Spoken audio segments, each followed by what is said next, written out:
That would be lovely. If I share mine, and then I'll let you get us started, Jane.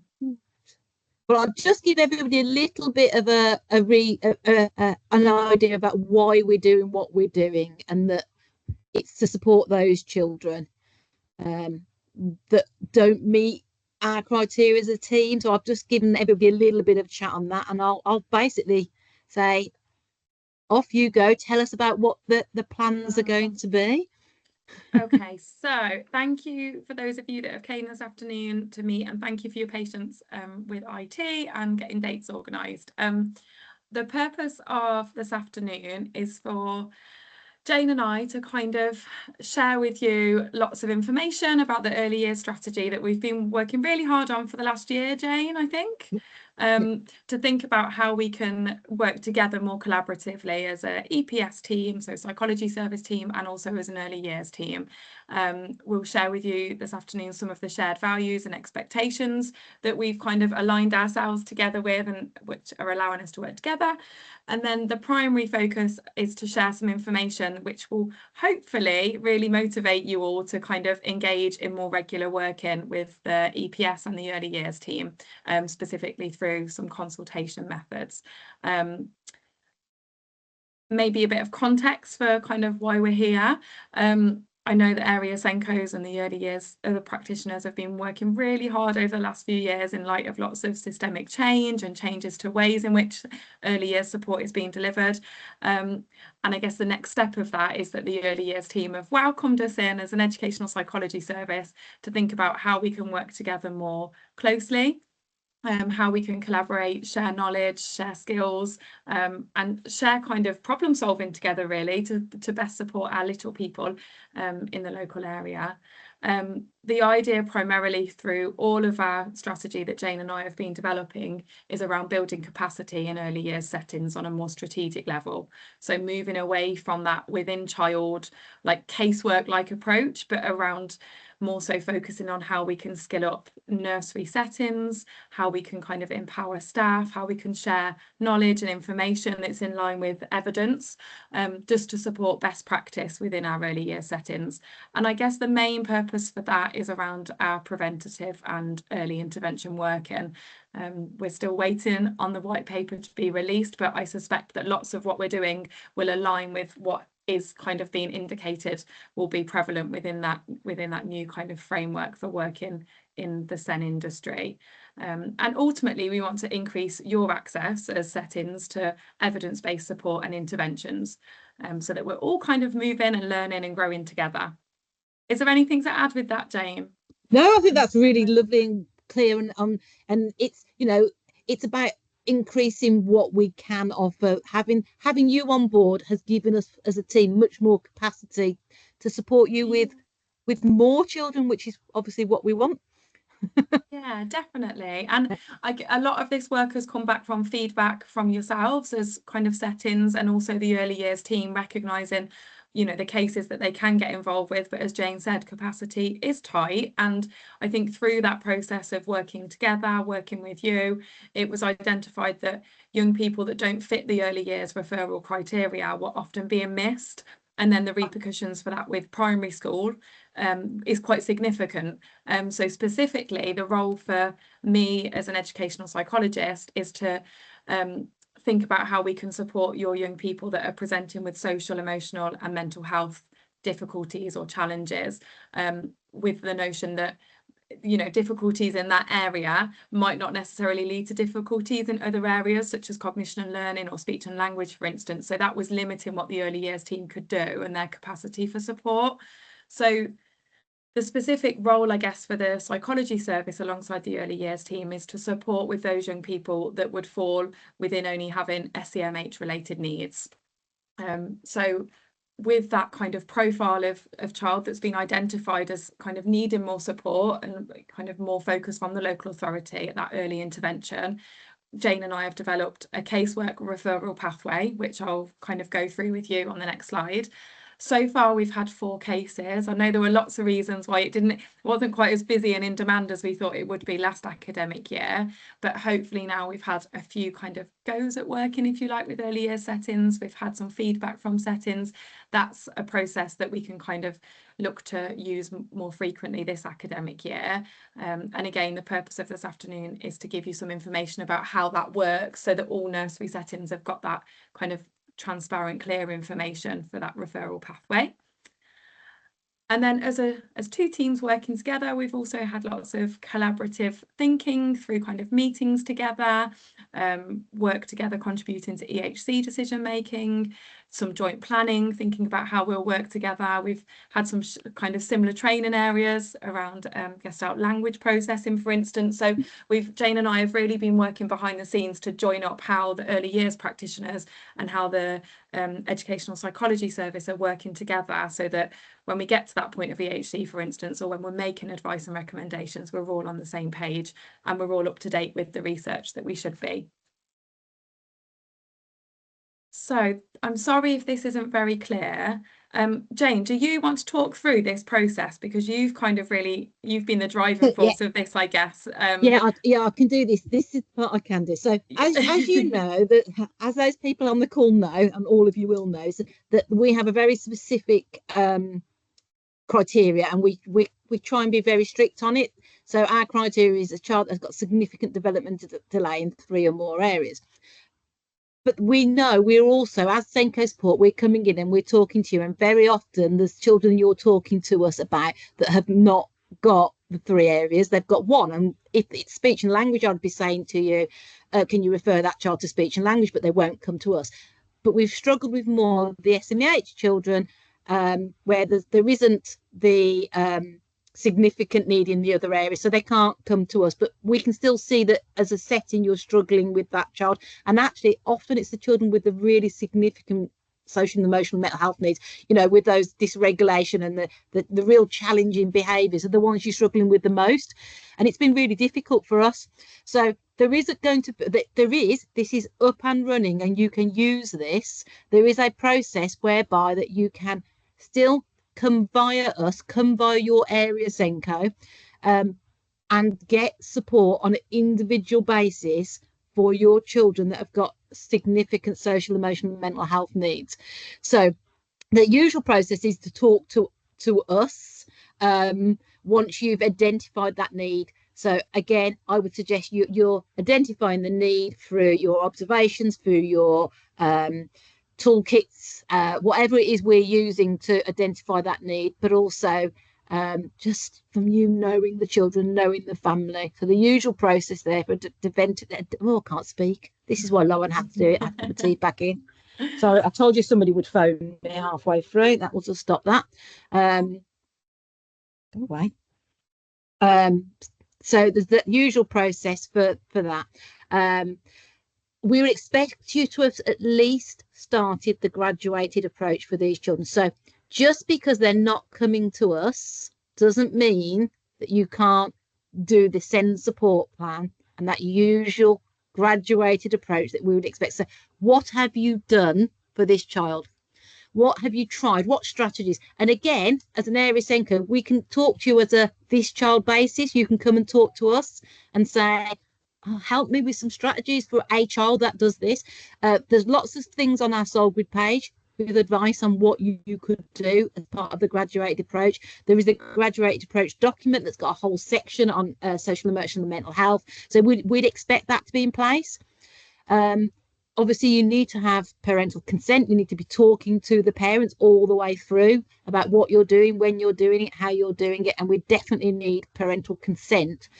But then you need to come to us and you need to talk to us and say, I know they don't meet our criteria, but actually really quite struggling. I've tried these things. Here's some evidence that we've done something. I've spoken to parents. We're going to need some more support for that child. Once we're at that stage, once you're at the stage where you come to speak to us, we can say whether we think that they'll be accepted on this pathway. We might go back to you and say, can you try a few more things? They're not going to be properly open to us, but you can at that point you can refer them to us. What we will do is we'll have them open to us, but we won't be doing in the same level of support that we would do for some others. So you can start to say refer to us, but only so that we can help you a little bit more.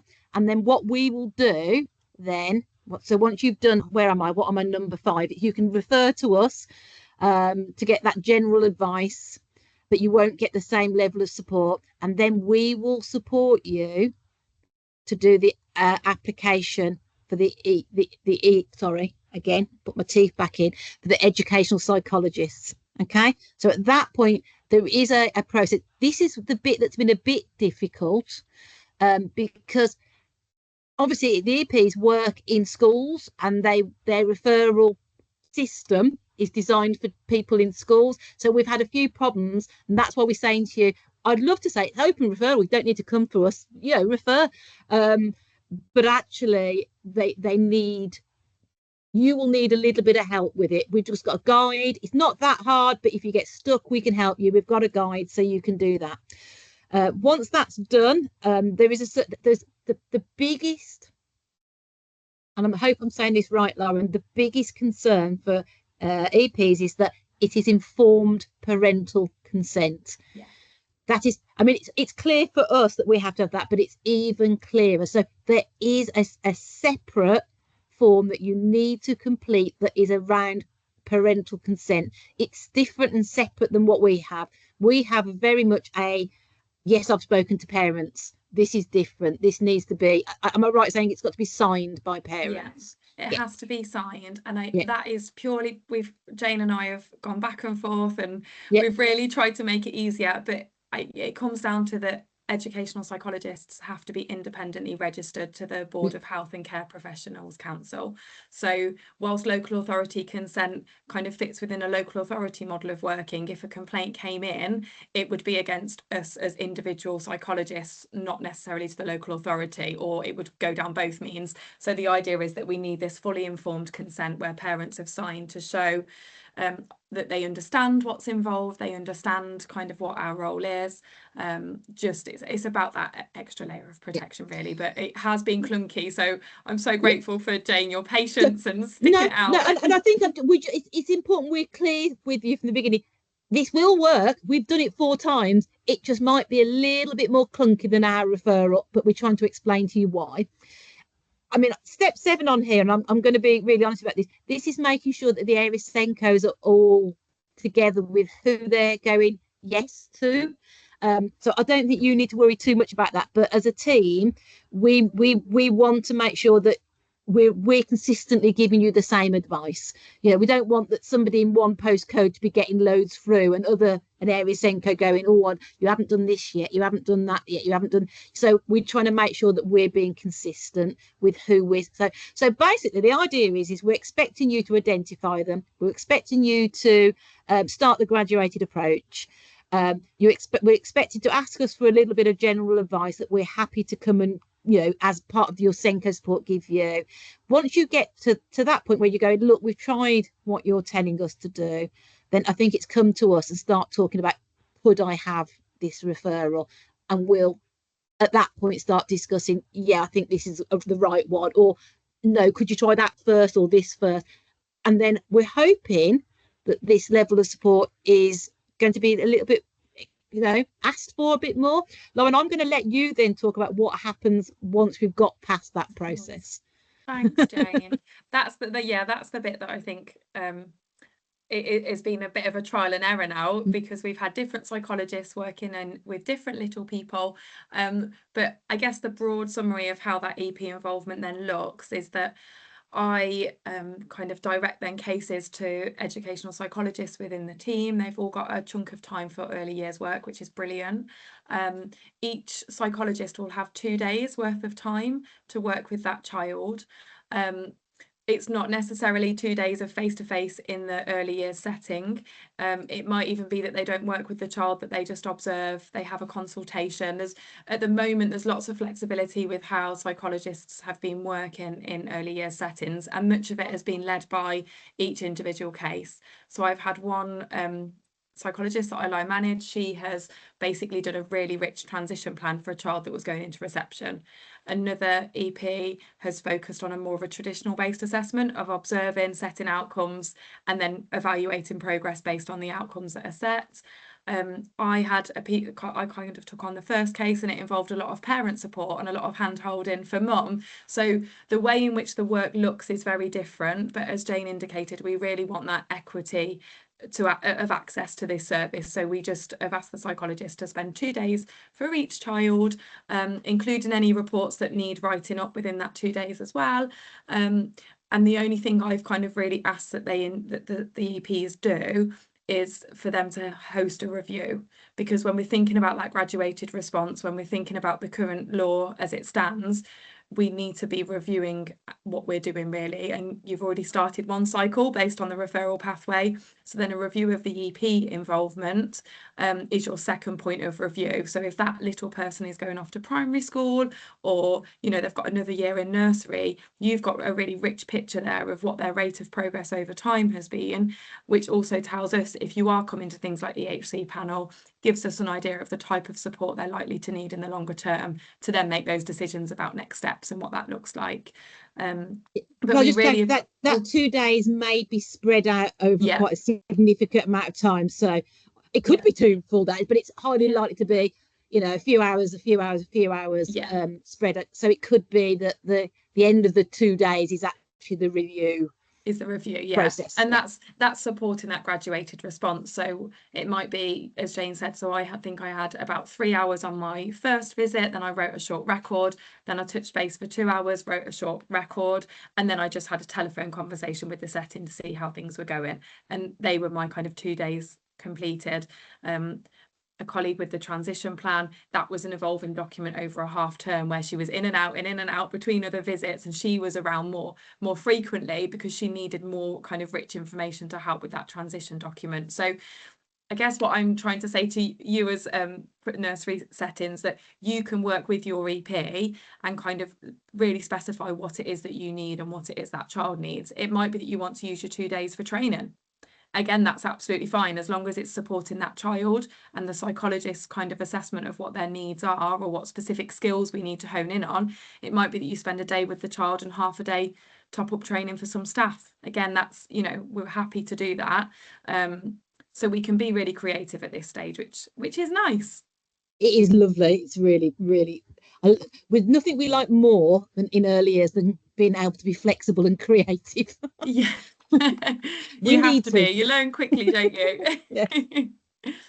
I didn't know, before we kind of move on to then the next kind of part of this early years pathway, I didn't know if anybody had any questions just about that sort of individualized casework referral for Jane or I. If you haven't got any at the moment and you think of any, you know where we are. Please just come back to us. And also all your area SENCOs will know about this. We've sat in meetings and talked about it, so you can always go and ask them some questions. I mean, most of them have had a trial run at it, haven't they? After 4, I think it's only one of my area SENCOs that haven't actually done a referral. So I think we've all had a go at it. Okay, so we'll move on to the next bit then. So the next part then of how we're working together is that we're trying to set up what is called facilitated consultation groups. So as an educational psychology service, we provide these to our schools, so special provisions, alternative provisions, and mainstream schools, and we're trying to replicate that model in the early years. So the purpose of a facilitated consultation group is to bring together a group of practitioners, ideally from different settings, and as an educational psychologist, I or the EP that's leading the group will guide you through a structured problem-solving process whereby on each meeting, one child will be brought to us, or possibly two, depending on times that are agreed. And we basically go through a really psychologically informed problem-solving guided process, step by step, where hopefully by the end of that kind of consultation, you've got some immediate next steps. But the idea is that we bring you all together. You're the experts in early years, and as psychologists, we just guide you through a process of quite a tricky situation. So your SEMH little people that are really struggling and challenging, and the idea is that we bring all of your expertise together in the room to share good practice. Really, I know from Jane and how sort of fondly she talks of all her settings, you do some wonderful work. But everybody is at different journeys in kind of their careers, or how long the nursery's been established for, or the type of children they're used to working with. So it's really brilliant if we can kind of build on what our existing knowledge and understanding is and share that amongst us as practitioners. The other purpose of these groups that I see to be really effective for people working in sort of nursery and school settings is that it allows you to offload and receive some emotional and practical support. I often, in my past life, before I was an EP, I was a teacher, and we're day to day, often one-to-one with some of the most complex, challenging children, particularly those with sort of social, emotional, mental health, attachment needs, trauma-based needs. You know, there's lots of factors that are affecting our children, and I think you do such an incredible job at supporting them. But actually, as a psychologist, I often reflect and think about the amount that takes you in terms of effort, energy, your sort of emotional labour. And I think, well, what I know from research and evidence is that having that opportunity for you to offload, speak openly, speak honestly about the struggles that you may be feeling is a really healthy part of kind of meeting that child's needs as well. You know, you're not in it on your own, and we need to keep you safe as much as we need to keep the child safe. What we also know is that working in this way can support positive change, because all of you, even if you don't bring a problem to this group, when we done a trial one, didn't we, Jane, in the summer term, and people were kind of saying, oh, I could do that, even though it wasn't their child that was discussed. So everybody, I think, had left the sort of pilot group with something that they could action or go away and do immediately. So again, it's just about that supporting positive change on a more systemic kind of whole nursery level, not only just focused on that one individual child that's discussed. Is there anything to add to that, Jane? Yeah, I was going to say, I'm going to give you just a little bit of the feedback. So we did do one, we've run one, and a lot of the feedback was that some people came away and went, I know more than I thought I knew. And I thought that was lovely feedback. If nothing else, for those people, they went away feeling more confident. So what they'd actually done is they'd come together. I think it was on Teams, wasn't it? So it was a group of different nurseries within the same area. They were in a similar area. So we thought that was a good way of doing it. And they'd come together and they discussed a couple of children. But what they'd done is, you know, the person had gone, oh, these are the problems. And I'm just... You know yourself, you can get bogged down in it because you're so in that moment. And it was other people, when she started, the person that brought it actually said to me, just talking about it actually helped me figure what was going wrong. So the person that brought it, even before the people started saying, oh, I've had a child like that, that was really, you know, I can think about that. And I tried this with this child, or had you thought about that, or did you know about this service, or did you know about these? And because it was actually people also doing that job with them who'd also had similar children, it was like affirming. It was like, yeah, I know what I'm talking about. But also that person, it was giving them the space to talk about it and think about it and actually come to some of their own solutions because they'd been so bogged down by the child. And then there was other people that said, I didn't talk very much. They sort of said to me, there was a couple of them that said, I didn't talk very much. She says, but it was really good. I listened and I took away loads of stuff that was really useful. And so I think at any level that you access it. So what we would like to do is eventually we'd like to do a few in areas, but we're going to be looking at people that would be happy to join these, and happy to. I mean, you don't have to bring a child every time. That's the beauty of it being a group. But you know, happy that occasionally the be a child that you have that you think, I just need to unpick this bit or this bit. It's not even that you've got to come and go, here's everything about this child that is an issue. It's much more about saying, I can do this, I can do that, and I can do, but I'm stuck with. So I get phone calls with people saying so and so's just started biting and I've no idea why. Can you come and help me? And often it's not me being in the room seeing the child, it's the conversation I have around that. And I think this would really help you with that. And the last, sorry, Lauren, I talked too No, much. it's But the lovely. last, the last thing that people have said to me is, it was really nice because we've made some links there. So I feel I could phone some of the people I met sort of in the group or talked to in the group. I remember, and I thought, oh, I can phone them and go, you talked about that. Can I ask you again about that bit? And that in itself is always useful. Early years can be quite isolating. Sorry, I've gone off on my own little No, tangent on that, but there's lots of really good reasons to do this. I struggle, and Lauren keeps laughing at me. I'm dyslexic, and so it's FCGs, and I call it everything but that. I've called it every name, every series of letters, and in the end, at one point, I was calling it Circle of Friends. So if you get stuck Oh. and if you can't remember what it is, if you tell us Circle of Friends, we'll know that it's the facilitated consultation groups. It is a bit of a mouthful. It definitely It's is. definitely me with my dyslexia. So sorry. Oh. And no, Jane, everything you've shared is really nice, because I guess it's that anecdotal observational data that just backs up all the theory. So everything you've said is kind of what the evidence base tells us happens within consultation. So there's lots of different models of group problem solving or group supervision. We're choosing a particular one for this type of work that we're doing, which I'll kind of introduce you to a loose framework of what that would look like shortly.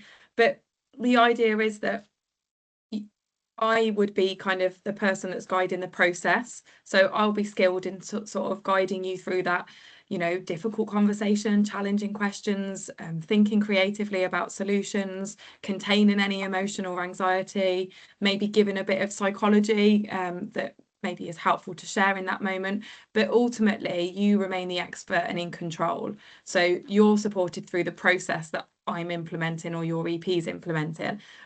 We're not going to tell you what to do. Consultation really recognises that you're the expert of your setting and of your child, and what works in one setting for one child, even if they look similar on paper, might not work in another. So that's why consultation is really beautiful as well, because I think so much can happen that feels valuable. You feel listened to, you feel heard. I could give you a list of 10 pages of strategies for attachment related needs, but they don't mean anything. So the idea is that when we empower staff, when we kind of recognize some of the emotional struggles that might be coming to these groups or to your working, what we can do through that is you can be the agent of your own change. You can say, oh, I like that strategy, but actually it wouldn't work quite like that in our setting because of this. And then we think together about, well, how could that work in your setting? And what we know from sort of the evidence base is that more change comes through consultation and working together, working collaboratively, than it does with me as a psychologist coming in as that expert telling you what to do. I definitely feel that you're the experts with the early years. I can help with a little bit of psychology, but ultimately I want you to feel empowered and in control with what happens next. So yeah, there's extensive research. If anybody wants any references or anything like that, then I'm more than happy to ping them your way. There's a few names on there that are kind of the key people within this research field. But ultimately, we wanted to build your sense of confidence and competence as well, working in the early years setting. The other, I guess, helpful thing when we work consultatively is that we're kind of widening our impact. So if I come in and just assess a child, so work on my own and focus on that child solely, I'm not getting that rich picture. I'm not getting the kind of the other people around the child involved. I'm working in isolation, and therefore research shows us that change is really limited if it's just me and the child. What we know is that if the more layers of this system that we engage, according to this systems theory, the more of those layers that we can have engaged and working together, the more likely changes to first of all happen, and second of all be sustained. So through all of our working in terms of the casework and also this facilitated consultation process, we're hoping that we can go beyond the child. So some of our actions might not be linked to the child as an individual. It might be linked to sharing things with parents, you know, sharing something about pace or intensive interaction with parents. It might be changing a display in your early years setting or buying a certain resource for lots of children to benefit from. So again, as Jane said, through this process and working with this systemic level in our minds, we're not just helping the person that brings the problem or brings the challenge, we're widening that kind of that ability to implement and affect change for lots of different people. That kind of fits with what you're doing in your role as well, doesn't it, Jane, in your area, SENCO? Yeah, very much. You know, as those of you that work with that, our ethos is to skill you. One of the things I talk to a lot of people about is many years ago, because I've been around a very long time, I was taking children out of classrooms and working with them in little side rooms and delivering some training to this child around, I don't know, language or social skills or whatever I was doing, and I was putting them back in the classroom. And as you can imagine, the impact of that is very little to none, and very frustrating as the person doing that. Whereas if I go into the room and the person that is with that child all day, every day, and I train them to do the social skills or the communication strategies, and they're able to do that with that child all the time, that is what we're talking about. We're saying more skills, and you've already got so many, but more skills we can empower you with, and more time and space we can give you to realize the skills you've already got, or to think about how to use the skills you've already got, the better it is for the children. And that's what we're all here for, is the best outcomes for the children. Absolutely. I think I've just said exactly what you've said. There's a nice quote though that, again, sometimes when I'm at work in schools or other settings, educators will say to me, you know, they just need counselling, they just need this or they just need that. And often it's helpful to reflect there's 168 hours in a week, and it's almost so unrealistic to pin a child's progress on 30 minutes a week of counselling or an hour a week of speech and language. What, you know, we've got to think that for that 1 hour they might be in an intervention, there's another 167 hours in that week, where if we're not supporting a child to generalize those skills or have a go at practicing them or make mistakes and then, you know, mediate and support sort of behaviour change there, then we're just missing a massive trick. And so, as Jane said, it is about, you've got all those skills. I know from the, you know, the brief work in actual early years settings in Solihull, I know you've got those skills. I've seen some beautiful, wonderful practice with little ones, and Jane sees it. And it's really about bringing that to the surface through this process. So what we would do in our facilitated consultation groups, as Jane said, our aim is to have groups based on locality to build that cohesion and connectiveness between settings, different EP leading each group. But what we would do is we'd use the same model and the same framework to guide those groups through a structured problem solving process. At this point, we've decided to use what's called a solution circle. That is a 30-minute process. So you have 6 minutes on each of these stages that you can see on the screen. I won't go through all of them, but the idea is that we stick rigidly to those 6 minutes and what happens in those 6 minutes. So there might be periods of silence, there might be periods of note taking for people, there might be, you know, loads of information coming in and we're cramming it all in to get it in within the 6 minutes. But the idea is that we move from what it tends to start as quite a problem heavy talk, problem, you know, real problem focus of how tricky things might be, how it's making us feel.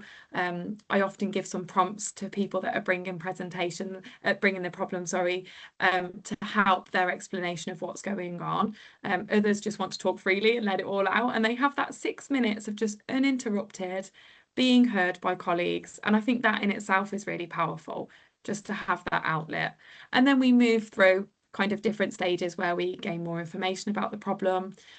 I, as a psychologist, and other expert practitioners in the group, they might then start to give you some evidence-based sort of learning or practice around what might be going on. What do we know about attachment? What do we know about ADHD? What do we know about trauma? You know, what do we know about brain development? So at stage 3, you really get some rich evidence-based theoretical understanding or research-based understanding that helps us understand what might be happening for that child. And as Jane said, it's about, we don't necessarily look at everything, we take one small detail. So it might be in that theory, in that theorise in stage 3, we really hone down what the main problem is. You know, when people come to these groups, they can often feel very stuck and overwhelmed, and where do I even begin to start? And it's at this point at stage 3 where we can start to hone in on, well, where do we need to focus in order for change to happen? Where's our first step? And that's linked to, you know, what is going on for the child, what's going on to cause this behaviour to be happening. That's a really nice stage for building empathy as well. So at this point, we tend to see the group dynamic shift. So we're moving from like a problem heavy, quite a negative talk when you look at the type of language that's being used and the emotion that's being expressed. And we start to move, as the process continues, we start to move to a more solution orientated discussion base, where we're giving ideas, we're feeling hopeful, we're reflecting back strengths, we're building capacity within the group, so that by the end, the person that held the problem, that brought the problem to us, they can identify some next steps that they're going to action within the next 24 to 48 hours. What we know with consultation is that if we commit to doing something within that time frame, we're more likely to affect change. And what was really nice in the other group is we budded people from different nurseries to check in with each other, or to send a resource and then check in and see how it was going. So again, it's not the problem holder going away and doing all the work. Hopefully, as the groups evolve, we'll form relationships, and it might be that I check in, within a couple of days, or it might be that a colleague checks in, but it really is about building that sense of connection and community through this process. In terms of how this works, you wouldn't get a report from an EP, but you can take your own notes. The child would be discussed, but they wouldn't have consent at this stage. So you could use a child's name, but again, we wouldn't give any personal information because this is just that initial consultation. But you could record on your kind of send planning that you've brought them to an FCG group and these were some of your actions. I just can't take any notes back to the EPS on the child. So it is kind of an anonymous based discussion at this stage. But in terms of what's required from you as settings, the idea is that you would attend every half term. Dates and times would be negotiated as a group, so we will try and accommodate the best we can. So if later in the day works, we can do that. We're thinking, Jane and I, that teams would work better, but equally if a local group wanted to meet in person, that's something we're really happy to facilitate. We really want to make this work the best we can for you, so that as many of you as possible can get involved. We obviously need that confidentiality being upheld, so booking a private room, for instance, not having parents in earshot, all of those things that you'll already be so good at doing in your day-to-day practice. We need to make sure that's kind of honoured and supported. Ideally, someone within that SEN team would be the person that's attending, again, just for sharing their knowledge, their expertise, and then also actioning change if that's what's needed. And ideally the same person to attend every group, just to again build that cohesion. But if you ever couldn't make it and you wanted to send your deputy SENCO or something, then that's okay. But as much as possible, we would like the same person to be attending. And at this point, we had planned to do 1 hour per half term. So we could, if we were quick and we kind of hit the ground running, got straight into it, we could run 2 solution circles, or it might be that some groups with my schools like to have a bit of a chat, a little bit of a check-in. We then run a group and then we have a bit of a time for the sort of debrief discussion, general question and answer at the end. So again, that will be negotiated by you and your group, whether you want 2 problems being brought or just 1. The beauty with these structured consultation methods is they don't take any planning for us as EPs, so we can decide that on a flexible basis. If we had a particular week where there was 2 children to be discussed, we can accommodate with that. I would like to be collecting some pre and post questionnaire data. So if you do take part, it would be really great if you'd be happy just to fill in some pre and post measures, just one side of A4, just some kind of levels of confidence rating, really, you know, how confident you feel dealing with certain behaviours, and then at the end of the academic year we would kind of do the same measure again, just so us as a local authority can look, you know, is this working, is it effective, is it giving the change that we want it to give. And what I think is really nice is there's no financial charge for this service. Schools have to pay for it, but Jane and I have managed to work it all so that you get to attend free of charge. Obviously, the staff attending, I appreciate, is a cost to the early years settings, but there would be no financial charge in terms of access to the EP that you're working with, or the early years team that may come along, team member if they want to come along as well. Is that everything, Jane, in terms of requirements that you're... I think that's fabulous. I'm just going to reiterate the no charge bit, because the reason there is a reason it was only sent out to all my PVIs, and that is because the schools do have to pay. So, I mean, this really is a good opportunity to have access to the quality that schools are getting, and to get it for nothing. There's nothing better than getting something for nothing. I'm sorry, but it's really true. And it has taken us, you know, we've had to. EPs are very, very, very busy people. So I'm really grateful that we're getting that time. So what next? I love this.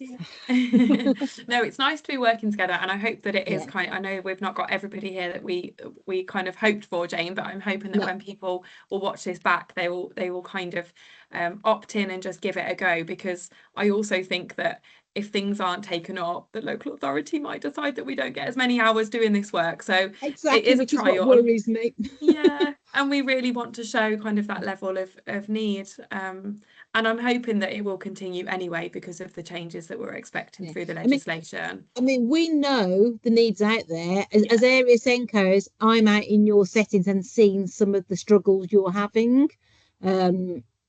We are really conscious that, you know, that need is out there. It's just getting settings to access this support so that we can help. We want to help.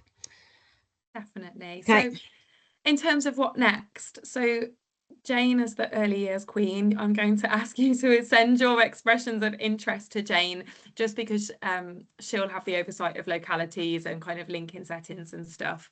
And if you're stuck, if you're not one of my settings and you just want to go via your area SENCO, because you will have contacts for your area, they will pass it on to me. So you can just go, can you tell Jane I'm interested, and give me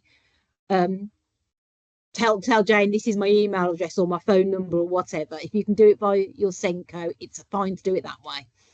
Brilliant. Sorry. And then if there are in the interim any general inquiries, just get in touch with Jane or myself. We're really happy to chat things through, but we've kind of suggested a deadline for signing up by Friday the 17th of October, because that then gives Jane and I some kind of planning and getting our heads together over half term, because we would really like to get this up and running in sort of autumn term too.